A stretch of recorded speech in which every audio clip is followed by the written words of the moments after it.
When you open Capstone, you're going to get your usual smart cart display when you connect with it, but you're going to get an additional fan cart accessory as long as this cable is linked. So if you click on this arrow, it's going to bring you to this display where you have some choices. So here is the thrust. So it says 100.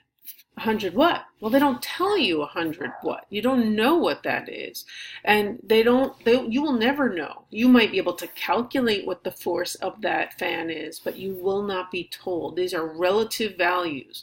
So can you know that 50 is half of the force of 100? I don't know. You have to see and figure that out.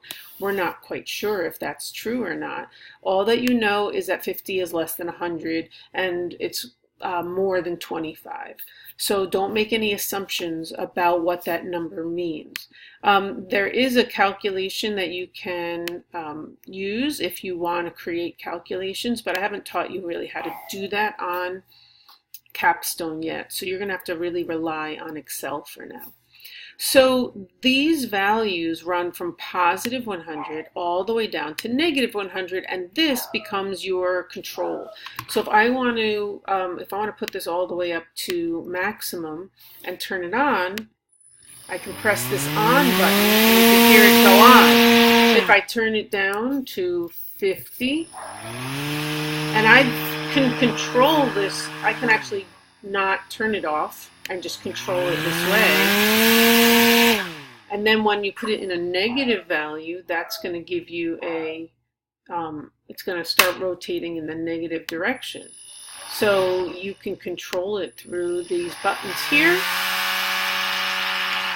Or you can have a steady state, but these you only have 3 choices. This is just low, medium, and high. Here you've got everything in between plus backwards. So you have these negative values as well. Some more buttons that you may want to learn about is some of this advanced options. So these options allow you to control the stop and start conditions for the fan. So when do you want the fan to come on? You can have it a delay and tell it you want it to come on after 5 seconds or after 2 seconds or whatever, and you want it to stop at a certain time. So you only want the fan to run for 10 seconds. You can do that. You can also do it measurement based. Measurement based means you're going to put the cart on when it reaches a certain position or when it reaches a certain velocity or when it reaches a certain acceleration, etc.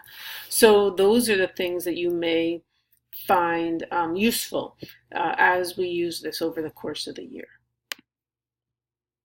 The other thing you want to know is that once you've set up your smart fan, you can turn this off or toggle the button so that it hides that screen, and you can still use any of the displays. You want to use a data table, graphs, any charts you want, and any other analysis you would like to do. Sometimes we really want to keep this button open to control the smart fan, so you may want to drag in a graph and then make it a little bit smaller, and then you can have your fan open at the same time. Someone can control the fan while someone else is working the equipment in front of you.